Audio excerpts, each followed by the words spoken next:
Bismillahirrahmanirrahim. Assalamualaikum warahmatullahi wabarakatuh. Halo, apa kabar Ananda semuanya? Mudah-mudahan kita semua senantiasa dalam lindungan Allah Subhanahu wa taala. Baiklah, hari ini kita akan belajar PBMR, Pendidikan Budaya Melayu Riau. Dan tema kita pada hari ini yaitu membaca tulis Arab Melayu prosa hikayat. KD 3.1 yaitu mengidentifikasi sastra tradisional Melayu bertulisan Arab Melayu prosa hikayat. KD 4.1 menyalin hikayat Melayu ke dalam tulisan Arab Melayu Riau. Untuk itu kepada Ananda semuanya silakan disimak dan didengarkan uraian ataupun penjelasan berikut ini. Baca tulis Arab Melayu prosa hikayat. A. Pengertian hikayat. Hikayat adalah karya sastra Melayu klasik atau sastra lama berbentuk prosa. Itulah yang disebut dengan hikayat. Hikayat mengandung kisah, cerita, atau dongeng tentang tokoh, agama, sejarah, riwayat hidup, atau hewan yang bersifat manusia. Pengisahan hikayat dimaksudkan sebagai hiburan, pembangkit semangat juang, dan penguatan nilai-nilai yang berlaku di tengah masyarakat. Kemudian, tokoh-tokoh utama dalam hikayat sebagian rekaan. Misalnya dalam hikayat Seri Rama, hikayat Indra Putra, dan hikayat Sang Boma. Sebagian lagi juga tokoh sejarah seperti dalam hikayat Abdullah dan hikayat Hang Tua.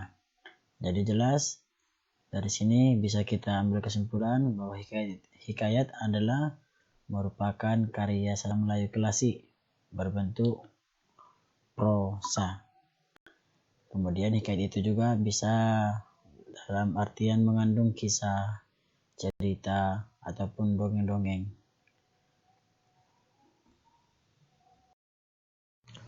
Kemudian setelah kita lihat dari pengertian, kemudian beberapa hikayat menceritakan episode tunggal dalam kehidupan manusia, seperti hikayat bulan berbelah, hikayat Nabi ketika Mi'raj, hikayat Fatimah berkata-kata dengan pedang Ali, dan hikayat Nabi Musa munajat.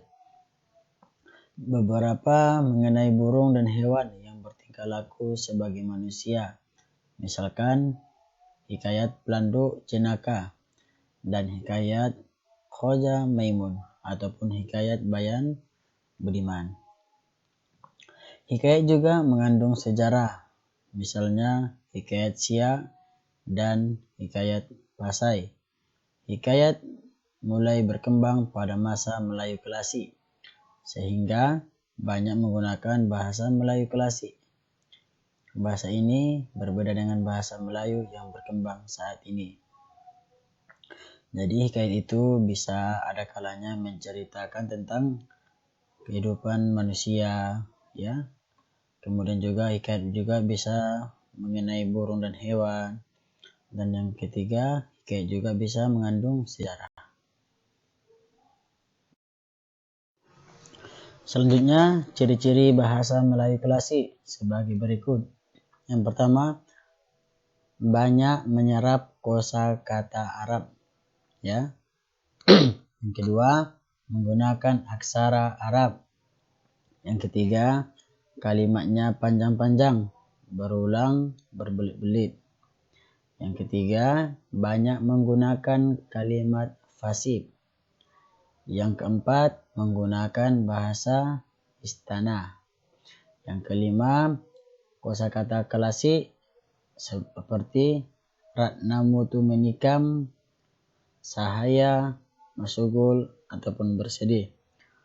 Yang keenam, banyak menggunakan pangkal kalimat seperti sebermula, alkisah, hatta, adapun.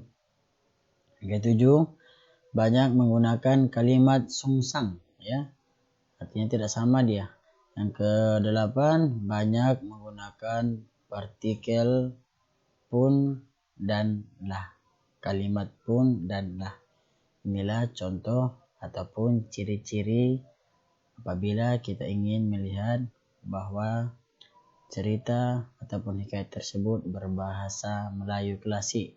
Inilah ciri-cirinya. Kemudian hikayat Melayu yang ditemukan di Riau adalah hikayat Hang Tuah dan hikayat Siak. Ini adalah contoh hikayat yang bisa kita temukan di Provinsi Riau, yaitu hikayat Hang Tuah dan hikayat Siak. Hikayat Hang Tuah berkisah tentang kepahlawanan Hang Tuah di Kerajaan Melaka pada abad ke-15 Masehi. Hang Tuah mengubah dirinya menjadi seekor harimau. Kemudian, teks hikayat ini diduga menyalahi zaman, meskipun Hang Tuah hidup antara tahun 1450 Masehi sampai 1500 Masehi. Tapi, dalam hikayat ini, ia mengunjungi Patih Gajah Mada dari Majapahit di Jawa, yang sebenarnya telah meninggal selama lebih dari seabad. Yang kedua, hikayat Siak, yaitu mengisahkan tentang kerajaan Siak. Ditulis sebagai perjalanan sejarah kerajaan Melayu yang besar dan pesat di pesisir timur Pulau Sumatera. Kerajaan ini mencapai kejayaan pada abad ke-18 Masehi. Hikayat Siak digemari dalam wilayah kekuasaan kerajaan Siak hingga Semenanjung Malaya. Jadi inilah gambaran mengenai tentang hikayat Hang Tuah dan hikayat Siak yang ada di Provinsi Riau. Kemudian manuskrip hikayat Siak tersimpan di Perpustakaan Nasional Republik Indonesia, Jakarta. Hikayat ini juga telah diterbitkan di Kuala Lumpur oleh Dewan Bahasa dan Pustaka pada tahun 1992. Manuskrip artinya yaitu tulisan tangan, ataupun orang yang pertama kali menulis tentang hikayat Siak pada tahun 1992. Jadi utuh sampai saat ini tulisan itu ada di Perpustakaan Nasional Republik Indonesia, tepatnya di Jakarta. B. Bentuk dan ciri khas hikayat ataupun ciri-ciri hikayat. 1. Bentuk hikayat. Dilihat dari isi, hikayat dibedakan menjadi 3 bentuk, yaitu hikayat pelipur lara, hikayat kepahlawanan, dan hikayat sejarah. Inilah apabila dilihat dari isi, hikayat itu dibagi menjadi 3. Yang pertama, hikayat pelipur lara. Yang kedua, hikayat kepahlawanan. Dan yang ketiga, hikayat sejarah.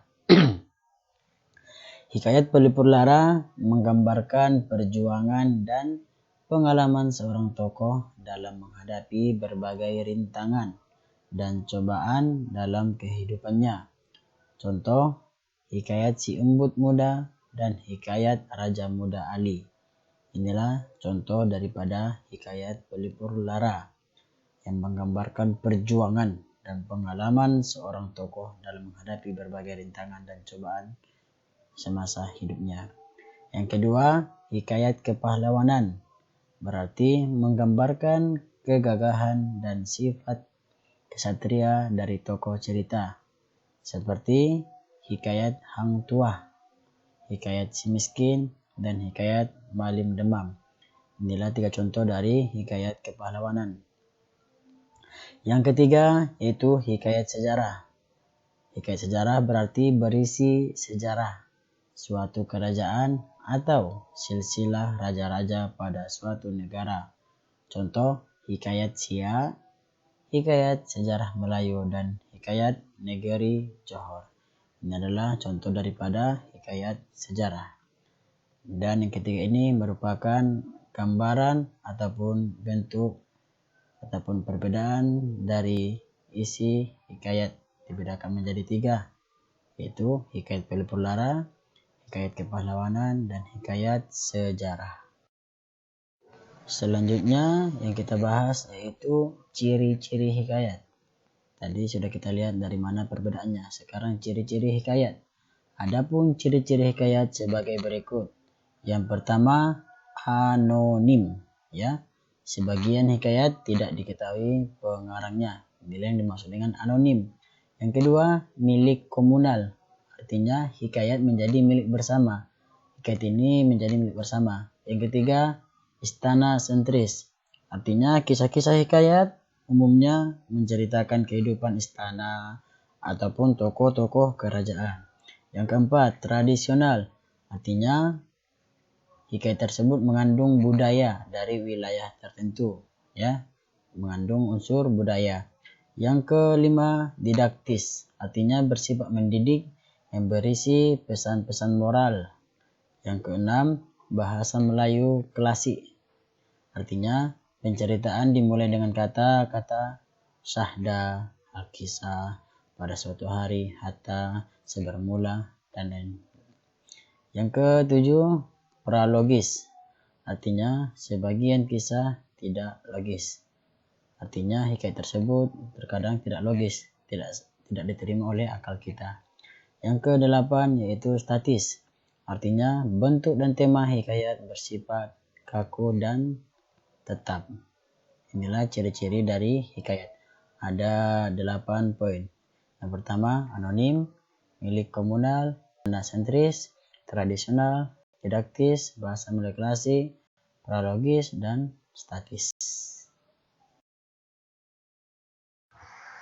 Selanjutnya kita akan membaca contoh dari hikayat, yaitu tentang hikayat Hang Tuah. Pada suatu ketika ada seorang pemuda yang bernama Hang Tuah, anak Hang Mahmud. Mereka bertempat tinggal di Sungai Duyung. Pada saat itu, semua orang di Sungai Duyung mendengar kabar tentang Raja Bintan yang baik dan sopan kepada semua rakyatnya. Ketika Hang Mahmud mendengar kabar itu, Hang Mahmud berkata kepada istrinya yang bernama Dang Merdu, "Ayo, kita pergi ke Bintan, negeri yang besar itu.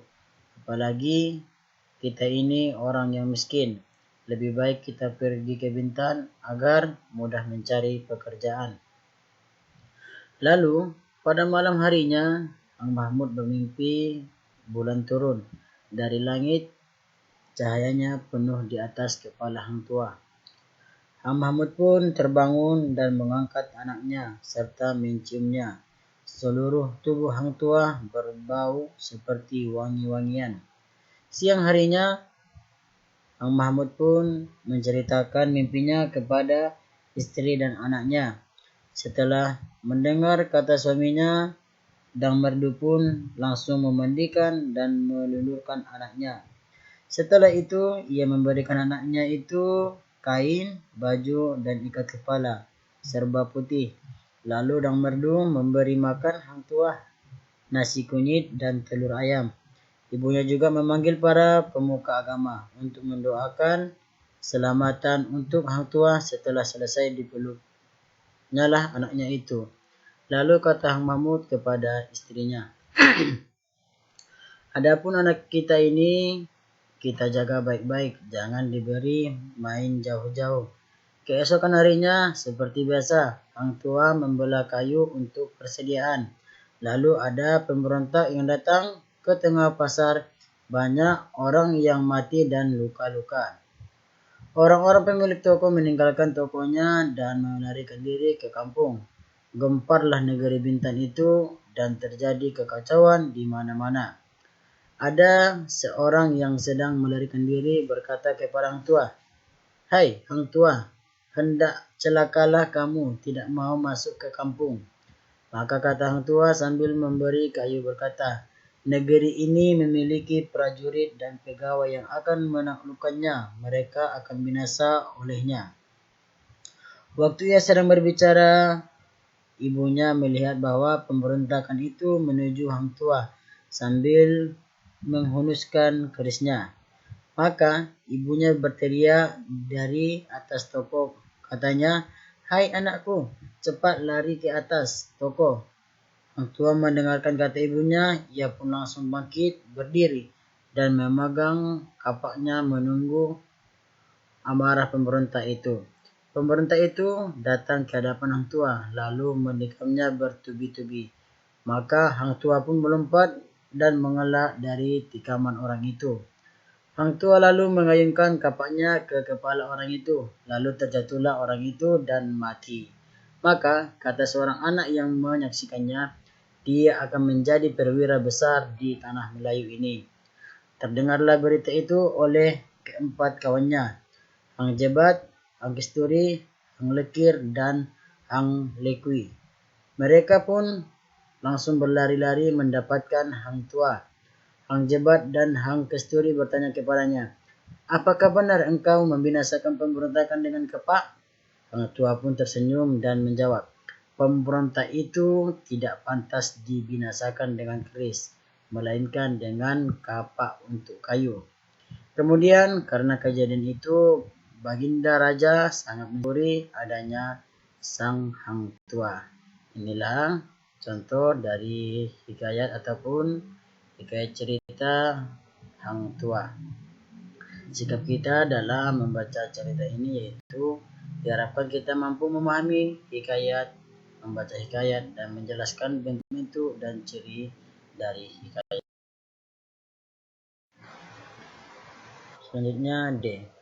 Membaca hikayat dalam bentuk tulisan Arab Melayu. Bacalah hikayat berikut mengenai tentang hikayat Raja Damsyik. Di sebuah kerajaan yang diperintah oleh Ihsan al-Ihsan, raja ini mempunyai adik Khalil al-Muluk. Ihsan al-Ihsan mempunyai istri Putri Nurlaila. Kerajaan ini dikaruniai putra dua orang yang bernama Shah Firman dan Saiful Al-Qamar. Kedua putra ini dibekali dengan berbagai ilmu, pengetahuan, dan berbagai kecakapan. Pada suatu hari, kedua putri mengadakan pacu kuda di padang Angkapur. Terjadi keajaiban, kedua putra hilang dan terpisah. Alkisah, Saiful Qamar berjumpa sebuah istana yang dihuni oleh Putri Ratna Kumala, anak seorang raksasa yang jahat.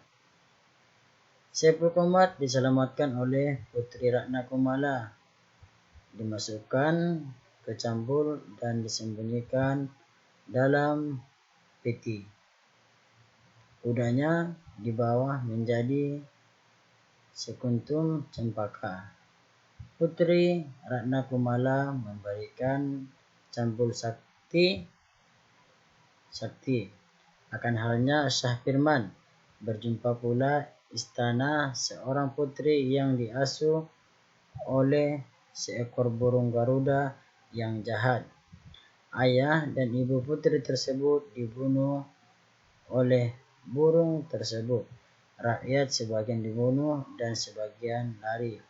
Shah Firman membunuh Garuda dan mengawini Putri Indra Kumala. Shah Firman tertidur lalu panahnya diambil hantu. Shah Firman tak sadarkan diri. Saiful Qamar berjumpa hantu itu dan mengambil panah. Saiful Qamar mencari Shah Firman. Setelah berjumpa, diletakkan panah tersebut, Shah Firman pun sadar. Negeri itu pun makmur setelah setahun. Shah Firman dan Saiful Qamar hendak pulang mencari orang tuanya. Di tengah perjalanan berjumpa istana yang di dalamnya tersimpan lukisan wanita cantik. Saiful Qamar tergila-gila dengan lukisan tersebut, yang sebenarnya lukisan dari Putri Indra Saloka, anak Raja Jin. Shah Firman pergi meninggalkan Saiful Qamar. Di tengah perjalanan, Shah Firman berjumpa nenek Kabayan dan membantu mempertemukan dengan Putri Saloka. Sapirman menyamar dengan nama Maharani Dwi untuk menjumpai Putri Saluka. Putri Saluka sudah dipinang banyak anak raja. Putri Saluka mau dijadikan istri dengan syarat mengetahui rahasia aslinya, asal aslinya atau usulnya. Selama dalam penyamaran itu, sang putri menceritakan rahasia aslinya. Sapirman membangun istana yang di dalamnya dipersiapkan papan emas yang telah ditulis asal-muasal putri istana tersebut. Diperuntukkan Sepu Komar, putri dari Ayu untuk dibawa ke istana tersebut. Sapirman meminang Putri Saluka untuk Sepu Komar dan kawin. Setelah setahun lamanya, kedua adik-beradik ini meneruskan perjalanan pulang mencari orang tuanya dengan membawa Putri Saluka. Di tengah perjalanan, rombongan ini diserang oleh tentara Hindustan, Yaman, Syam, dan Mesir. Sepu Komar dengan cambul pemberian putri raksasa membuat istana untuk mengamankan Putri Saluka. Sapirman dan Sepu Komar menang. Putri Indrakumala, istri Sapirman, menyusul Sapirman dan Sepu Komar. Sepu Komar dan rombongan berjumpa orang tuanya. Sepu Komar mengganti Raja Damsyik. Kerajaan itu pun hidup makmur. Sikap kita setelah mendengar cerita ini adalah mampu membaca hikayat dalam aksara Arab Melayu. Artinya kita mampu menyalin hikayat ke dalam aksara Arab Melayu. Baik, selanjutnya setelah mendengar pengertian ciri-ciri dari hikayat, tugas kita pada hari ini yaitu silakan dibuat kesimpulan berkaitan dengan cerita Raja Damsyik dan ubahlah ke dalam aksara Arab Melayu. Artinya silakan dibuat kesimpulan mengenai cerita Raja Damsyik dan diubah ke dalam aksara Arab Melayu. Selamat mengerjakan dan semoga sukses. Dan yang terakhir, terima kasih kepada Anda semua untuk membantu dan mendukung channel kita ini berkaitan dengan pendidikan budaya Arab Melayu Riau. Silakan di like dan subscribe channel kita ini. Terima kasih. Assalamualaikum warahmatullahi wabarakatuh.